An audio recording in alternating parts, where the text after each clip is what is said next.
How are you? I read some of the comments, so I know that some of the viewers out there aren't doing too well, and I'm sorry about that. I'm not sorry about what I've said. I'm sorry about that you're not doing too well. Obviously, I'm not going to put up with any tactics that some of the commenters are using to deflect the conversation that I want to have to something else. Most specifically, the mental health issue. So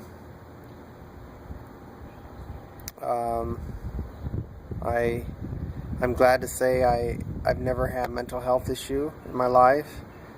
I believe my life, if you look at it, is an example of someone with credibility and confidence. So I don't want to give these comments any weight further than that. I'm not going to entertain a conversation with them when it really has nothing to do with formaldehyde exposure. And if you need further clarification, you can look at the previous videos, previous ones to this one. So I'm still looking for a job as a software engineer. I still enjoy playing the drums, and I practice a couple hours every day.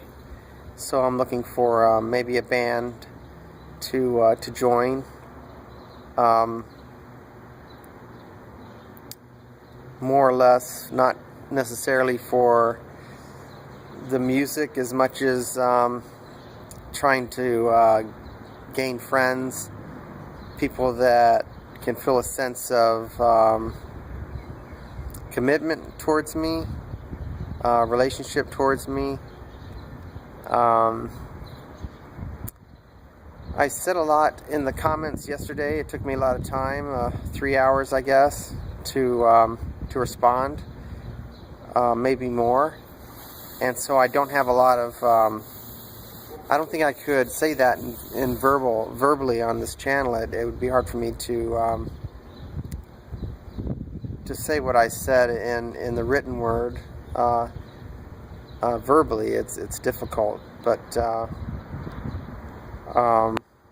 maybe that's something I need to do. Maybe maybe it would only register if I said it, verbally and visually versus writing it in a comment. But I can speak about the clothes that I wear. I don't know how to pronounce your name, Shai Huladu or something. I get comments from people, and they have these complicated aliases, and they may or may not be their real names. But I'll just reference this particular commentator as Shai, and it's S-H-A-I, I think is the first 4 letters. Shai, I think that's how you pronounce it. But I think Shai was asking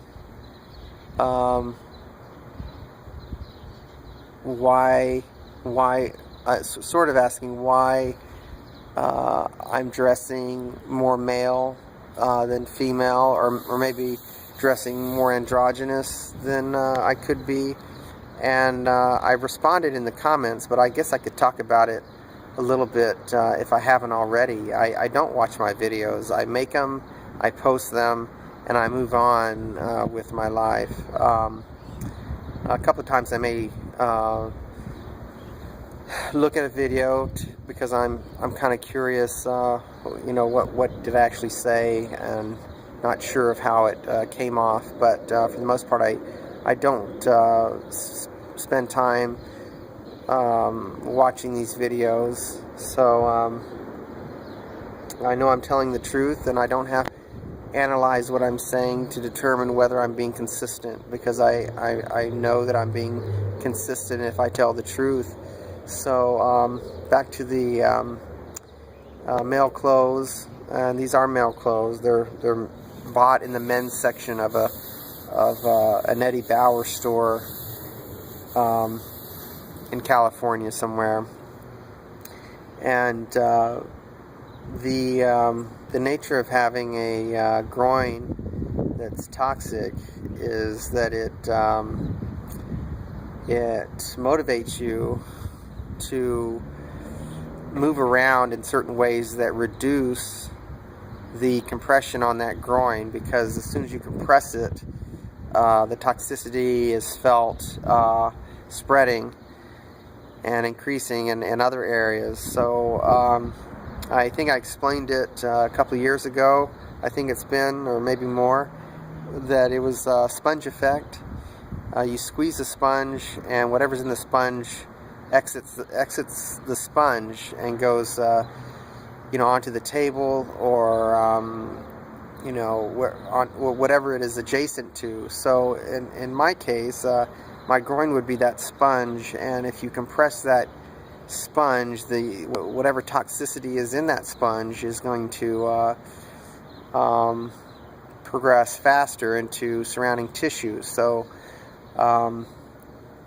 it sounds like a doctor terminology. I do have a degree in engineering. I do have a science background, and some of the stuff,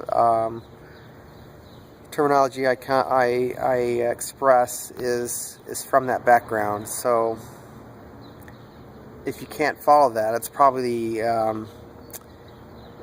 because it's over your head, and you don't have a degree in science, don't have a technical background. But so the sponge effect, and it makes you this toxicity, this condition of mine, motivates you to walk and move around in different ways that are not very female looking or feminine. And so in carrying on in that fashion, I just feel more comfortable being androgynous and wearing clothes that are very comfortable to me, that I can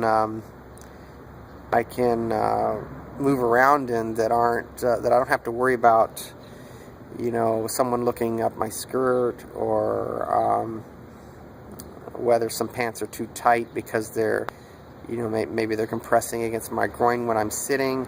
So I'm wearing clothes that I know are going to be comfortable, and I have this shirt I wear a lot. You've seen I have some clothes that I can trust will be comfortable to me, and I am needing comfort because I'm dealing with a serious health issue, and getting medical help and getting well from this is my primary concern, as well as telling my story. So that's the basis behind why I am not concerned about whether I pass or not. So, car coming by, and there's I'm in the back of a store, and I'm assuming that this is no loitering area, and it's nice and quiet. But I just sat down and I started the video, and it'll be done soon, I promise.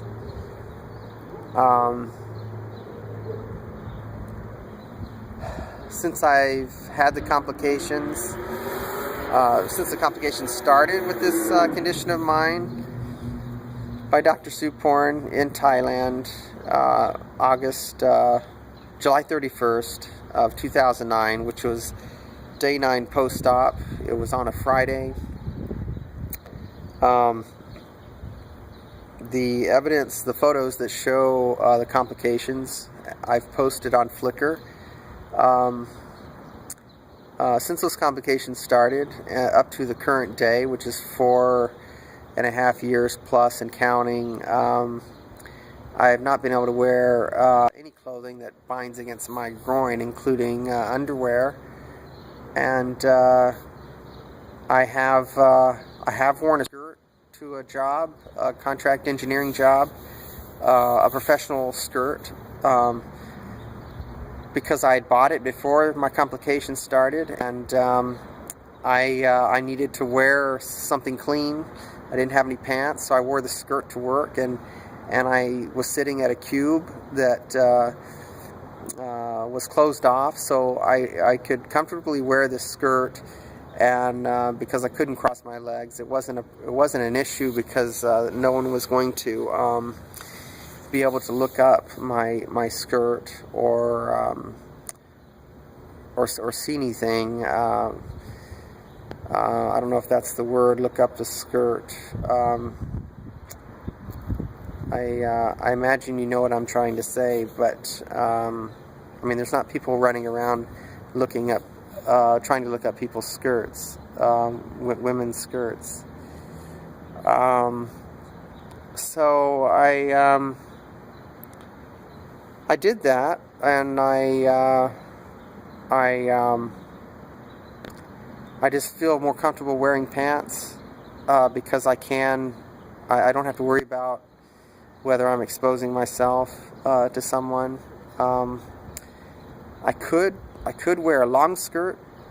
That way I could keep I wouldn't have to cross my legs and worry about someone looking up my skirt while I'm sitting. So, I mean, you can't stand all day, you have to sit, right? So, you go out somewhere and you sit. Most women cross their legs to protect that area from being seen, regardless of whether they're wearing underwear or not. Yeah, I've done that. I've put a skirt on without any underwear, and I've gone to work wearing thigh highs, and most people didn't know anything, and I wasn't trying to advertise anything. I was simply trying to wear a clean set of clothes to work, and it was difficult. I've also been to doctor's offices dressed nicely and wearing a skirt because I was coming from work. So it's not that I don't wear female clothes, women's clothing. It's just right now I'm not working, and I'm gonna be dressing as comfortable as I can to minimize what I call the sponge effect, this toxicity spreading. So that's what I'm going to leave you with today. I still find it hard making these videos. I hope I'm wrong about Shy, because Shy has said some things to support me, at least against some of the other commenters, but at the same time, Shy hasn't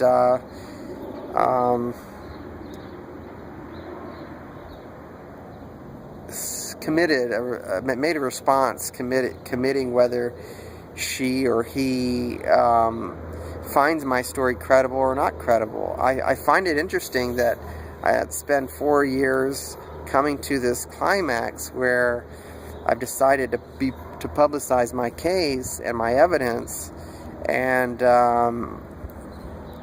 people are wanting to are saying that I might have a mental issue, and they aren't addressing any of the evidence about formaldehyde exposure. So, and my response was that what does mental health care have to do with an exposure to a tissue preservative. So I think I've basically put the intention back on where it needs to be, and asking some tough questions from these commenters, and some of them are moving on, which is good, because that's what I would expect from someone that is coming from that perspective. They aren't interested in my story. They're interested in deflecting the conversation away from that to discrediting me and attacking my credibility. So I know it's drastic. It seems rude. It seems insensitive. But at the same time, I hope I'm explaining myself. And that's it for today. And thanks for watching. This is day 1668, I believe. This is Sunday, and it's February 23rd, Sunday, February 23rd. So you can do the math. I find the number of days by entering in July 31st, 2009, and whatever the current day is into some of these calculators online, and it tells me how many days. And most of the time I add one if I'm doing it daily. Other times I have to calculate it because I've spent a few days off.